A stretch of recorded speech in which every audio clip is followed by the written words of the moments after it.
Сәлем достар, менің каналыма қош келдіңіздер. Мен Гүлвира, сіздерге жаңа рецептпен бөлісетін боламын.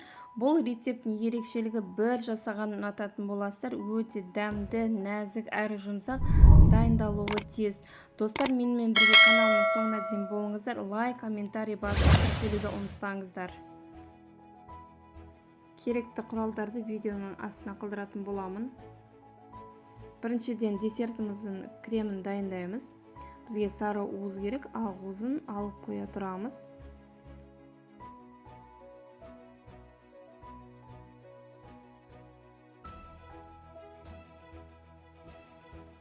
Сары уызға қант және 100 мл сүт құйып араластырамыз. Және крахмалымызды, шым-шым тұзымызды қосамыз. Жақсылап араластырып, газымызда тұрған сүтімізге 2-3 бөлікке бөліп құйып араластырамыз. Жақсылап венчикпен немесе лопаткамен жақсылап араластырамыз. Өйткені отта тұрғасын астық жабысып қалуы мүмкін. Қоюланғанша араластырамыз. Ванилімізді саламыз. Міне қараңыздар, қоюлана бастады. Сары майымызды ерігенше араластырамыз. Өте әдемі қою крем шықты. Енді ыдысымызға құйып, бетін жауып, салқын жерге қоямыз. Енді бисквитімізді дайындаймыз. Ақ уызымызға 2-3 бөліп қантты салып, жақсылап миксерлейміз.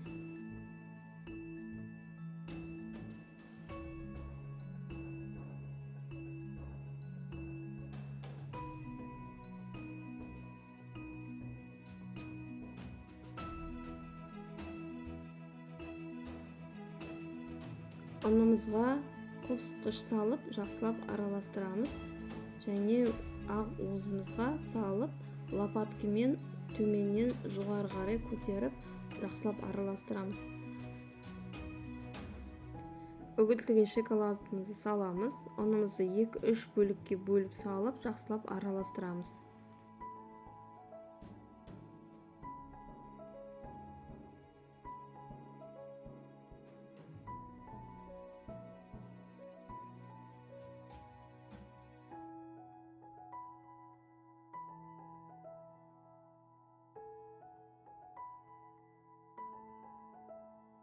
Тестімізді 3-ке бөліп, жақсылап тегістеп шығарамыз.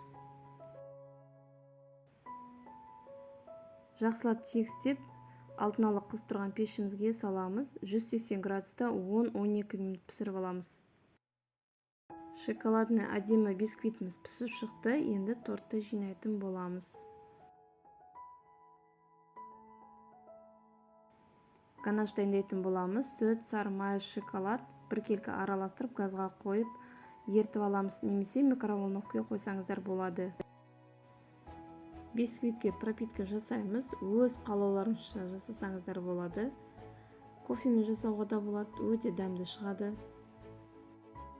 Мұздатылған кремімізді алып, жақсылап араластырып, видеода көрсетілгендей десертімізді жинайтын боламыз.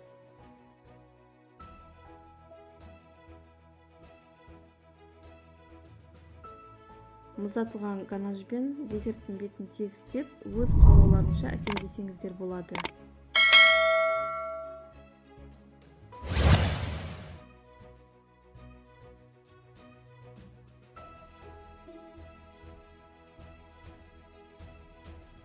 Достар, мен шоколадный десертім дайын болды. Бұл рецепттің құрамы қолжетімді табиғи заттардан жасалынады. Әрі дәмді, әрі тез, және бір сөзбен айтқанда керемет шығады.